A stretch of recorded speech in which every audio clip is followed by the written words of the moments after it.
Hello, welcome to Wednesday, even though it is of course going to go up on Saturday. Anyway, I'm back here again and about to go into the store. Last week when I said I was going to go into the store, I actually had to leave again shortly after because they were closing down at 3 because they were going on a barbecue, so I had to go another day. Anyway, so this time I think they'll be open. I don't know, maybe they have a barbecue every week now. Probably not. But I wanted to talk real quick about something that I discovered on YouTube the other day, and it relates to mice. Because I was talking about how I have this mouse problem on the balcony and stuff like that, and I've got a couple of traps set, and I caught some mice with those, but they just kept coming, and I wasn't too sure if I was catching all of them, because it looked as though I had at least one mouse that was really good at removing baits without actually setting off the trap. So I thought, okay, so now we're actually just feeding mice, because the smart ones of course survive, and then you get more smart ones, I guess, that continue to breed and stuff like that. So I was looking around for ways to set traps for them in other ways that they would not be able to circumvent so easily. And I found a video of this guy who made traps that are actually safe for just about any other animal except for mice and rats. And I thought, oh, that sounds pretty good. So I went and looked into that. And what it is you take a little Tupperware box or some sort of lid on it that you don't really need anymore, because you're going to cut a hole in the side, because the mouse needs to be able to get into the box. Like if this is the box and you cut like a hole in one side, and then you have to be able to walk into it and out. So it needs to be big enough for that. And you're going to put a mixture of either baking soda and say like a muffin cake mix, or baking soda and dried mashed potatoes in there, and just mix it up so it's like one even consistency. And then you just put that out there, because they'll eat that and then they'll have stomach problems, which they cannot solve, because the baking soda reacts to the acid in their stomach. And unlike other animals, they cannot get rid of that gas in their stomach, so it's going to keep building and building until eventually they die, which sounds really cruel, which it is.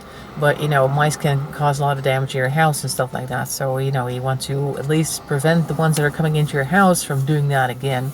So I've got a couple set up. I've got one set up by the front door, and that's apparently already claimed one mouse, because I saw one laying in the hallway. And the other one I have set up on my balcony inside of a little tiny little house thing that I actually bought once for bumblebees. I bought this wooden house thing, and it had a little hole in the side, and they were supposed to be able to crawl in there. And then I had a bunch of like straw and stuff in it that they were supposed to use as a nest. But the bumblebees never actually took to it. I don't think I've ever seen any one of them in there, and I'm pretty sure only spiders actually went in there. It was starting to fall apart a little bit, because of course it is sitting outside in the rain and the weather, so the wooden walls were starting to look a little bit worse for wear. So what I did was I took the one side out, and I just kind of laid that down as a little way for them to walk up, because it's on a little area, I guess, where it's a little bit higher, like a little bit raised platform. And then I put one of those tubs inside of it, like on the side, so they can go into the little house and go into the tub and eat stuff and then leave again. Because as soon as they start to notice that their stomach starts to feel bad, they will try to go home and go back to their nest.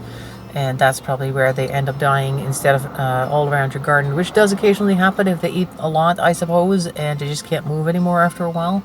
I guess that's what happened with the one in the hallway. But like I said, yeah, you want to put it somewhere where they are actually going to walk, and they tend to walk along the walls. Like if you have a hallway, they'll walk along the edges and into the corner, and then down the next wall, and so on and so forth, because they don't have to walk straight across an open area. That's too dangerous for them. So you'll always have to put these things somewhere near the wall, and it might take a while before they actually start eating that stuff, because they tend to mistrust new things initially. And if it's been there long enough and it looks like it's part of the par for the course, so to speak, then they'll probably go and check it out, and then you can go ahead and expect less mice in your house or in your barn or wherever it is that you have them.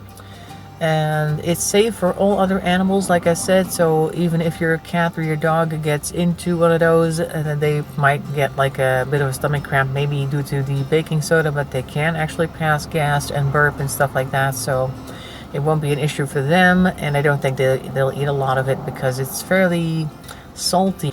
Maybe make sure not to put too much baking soda in there, otherwise it might not taste good enough and they won't eat more than is enough, so to speak. So that's the thing I'm currently working on.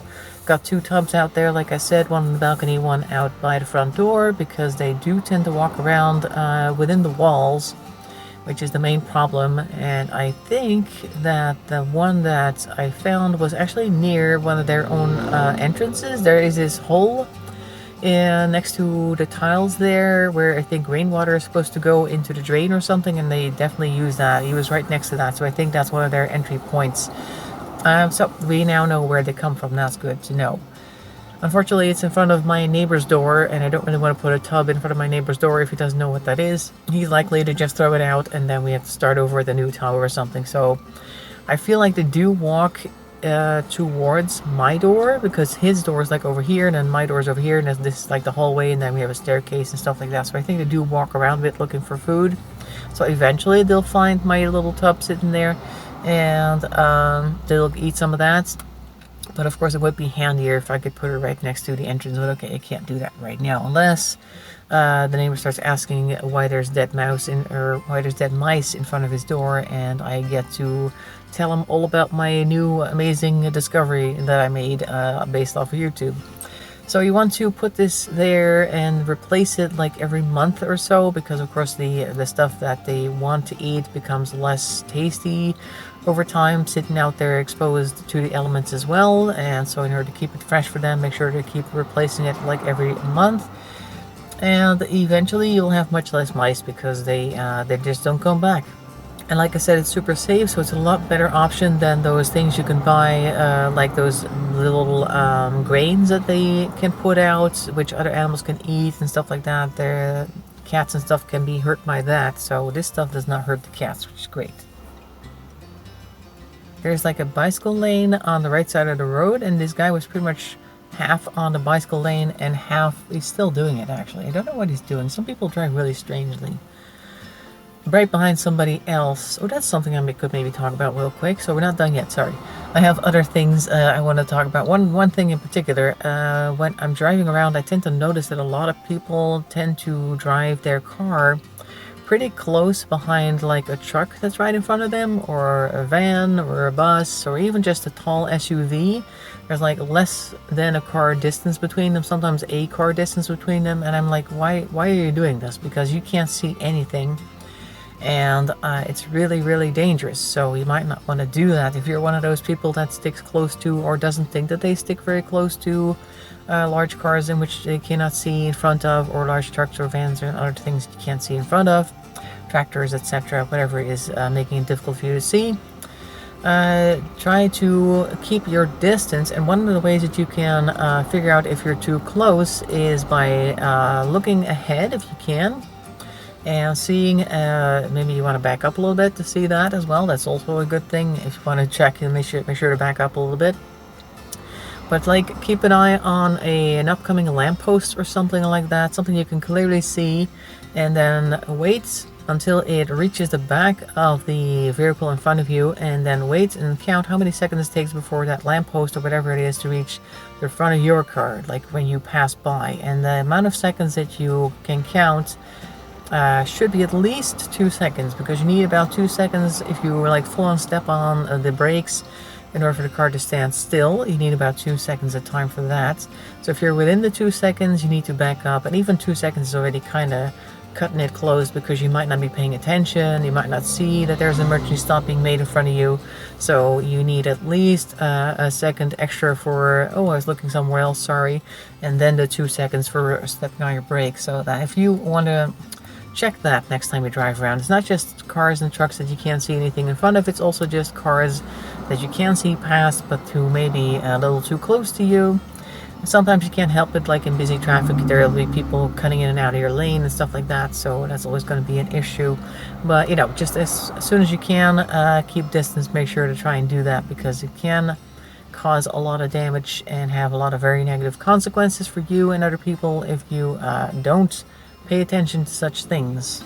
I like to keep my distance from a lot of cars anyway. As soon as I see somebody in front of me who has some slightly erratic steering behavior, or tends to step on the brakes with every turn in the road, or is just slow, like they're looking for something, or they're maybe doing stuff on their phone or whatever, I always keep my distance, because they're probably not paying attention to the traffic around as much as they should, and they might be the person who has to make an emergency stop, and I don't want to be on their back seat by the time that happens. So I always keep my distance. Whenever I see something unusual about somebody's driving, I always try to back off a little bit, and that might annoy the people behind me, but that's fine. I don't want to crash into them, so they'll thank me for that, at least, hopefully.